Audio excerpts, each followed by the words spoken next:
السلام عليكم وكنتمنى لكم باش تكونوا بخير وعلى خير. المهم حنا غندخلوا في صميم الموضوع وندخلوا في الدرس directement. Bonjour tout le monde, bonjour pour tous les élèves de la première C. Je vous pense le bonjour de votre prof de la première E. Bon, on commence par un petit rappel concernant les angles opposés par un même sommet. Regardez bien ici, on a les angles AOB et DOC. Ce sont deux angles qui ont le même sommet, qui ont le même sommet, et les côtés sont opposés 2 à 2. Et les côtés sont opposés 2 à 2. Donc on les appelle deux angles opposés par un même sommet. Pour la propriété de ces deux angles opposés par un même sommet ont la même mesure. Donc, regardons par exemple cet exemple. AOB et DOC. Est-ce que ces deux angles sont opposés par un même sommet? Non. Pourquoi? Tout simplement parce que les côtés OD et OB ne sont pas opposés. Vous avez déjà vu qu'est-ce que deux côtés opposés. Bon, revenons ici.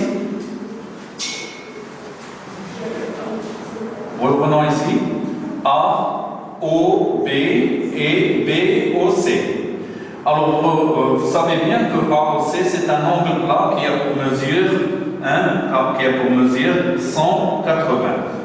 Donc, AOB plus BOC égale 180. Rappelle-t-on que les deux angles AOB et BOC sont deux angles supplémentaires. Bon, on va commencer une nouvelle leçon. On a ici deux droites distinctes, et vous savez bien que ça veut dire distinctes en géométrie, à la place, au lieu de dire différentes, on dit distinctes. Et il y a une séquence, c'est-à-dire une droite qui coupe les deux droites D et D', respectivement au point A et B. Ici, j'ai noté les angles par des numéros. Ici, l'angle A1, l'angle A2, l'angle A3, l'angle A4. De même, l'angle B1, l'angle B2, l'angle B3, l'angle B4. Considérons les deux angles A3 et B2. A3 et B2. Ces deux angles, regardez bien où ils se trouvent. Ils se trouvent entre les deux droites D et D'. Et de part et d'autre de la séquence delta, c'est-à-dire ils ne se trouvent pas du même côté de delta. Donc, ces deux angles, il faut y faire donc qu'on appelle deux angles alternes internes. Regardons bien les autres angles. On va voir après. Regardez l'angle A1 et B2. A1 et B2.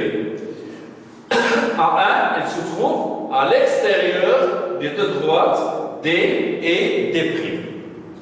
Et B2, il se trouve à l'intérieur de D et D'. Et tous les deux angles ils se trouvent du même côté de la droite delta, ou bien de la séquente. On doit utiliser le mot séquente, de la séquente delta. Donc, les deux angles A1 et B2, on les appelle deux angles correspondants. Bien. Qu'appelle-t-on deux angles alternes internes? Deux angles alternes internes par rapport à deux droites et une séquente, ce sont deux angles qui sont situés de part et d'autre de la séquence delta, et ils se trouvent tous les deux entre les droites D et D'. Et qu'appelle-t-on deux angles correspondants? Deux angles correspondants, ce sont deux angles qui sont situés du même côté de delta. L'un se trouve entre les droites et l'autre se trouve à l'extérieur des droites. Bon, revenons ici. On considère les deux droites distinctes D et D' et une séquence delta. Voilà la figure.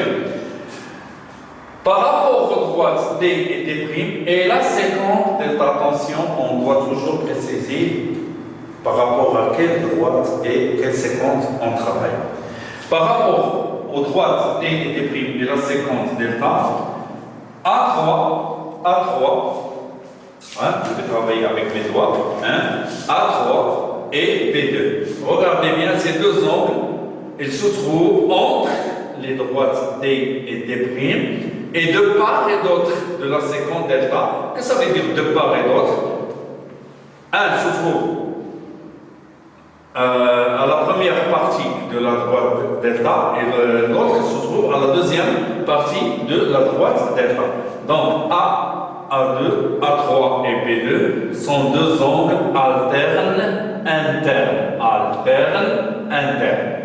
De même pour les angles A4 et B1. Regardez bien, ce sont deux angles alternes internes. Alors une séquence, combien il détermine d'angles alternes internes? Donc une séquence, il détermine deux paires, je dis bien deux paires d'angles alternes internes. Voilà la première paire, voilà la deuxième paire. Revenons à la leçon, on va continuer ici. A3 et B2 sont deux angles alternes internes.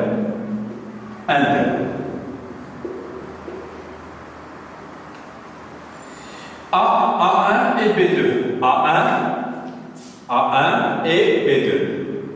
Ils se trouvent des mêmes côtés de la droite delta, l'un à l'extérieur et l'autre entre les droites D et D'. On les appelle deux angles, sont deux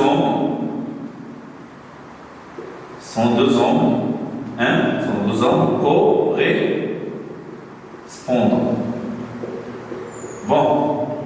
Il y en a plusieurs angles qui sont formés par rapport à deux droites et une séquence, mais pour vous, on considère tout simplement deux angles. Il y a les angles alternes internes, il y a les angles correspondants. Bien, vous avez ici complété par ce qui convient.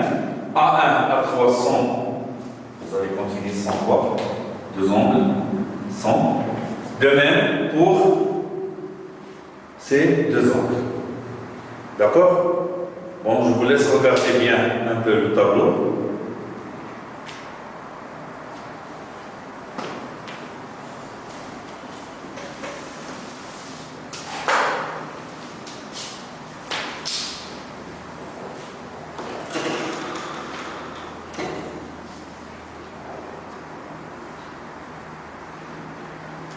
Alors, A1 et A3. A1 et A3 sont deux angles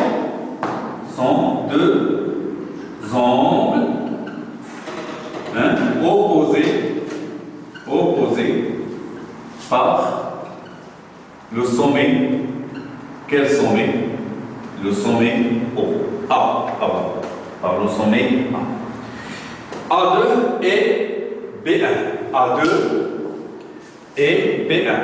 Un à l'extérieur et l'autre à l'intérieur, de même côté, sont deux angles correspondants.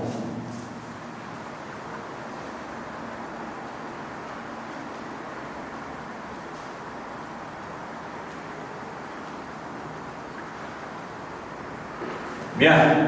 A4, B1. A4, B1. Les deux entre les deux droites et de part et d'autre de la séquence delta sont deux angles alternes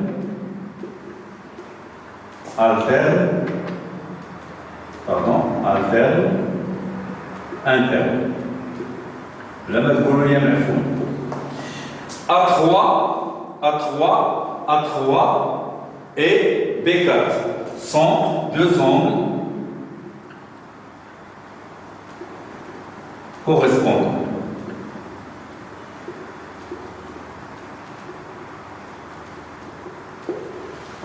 Bien.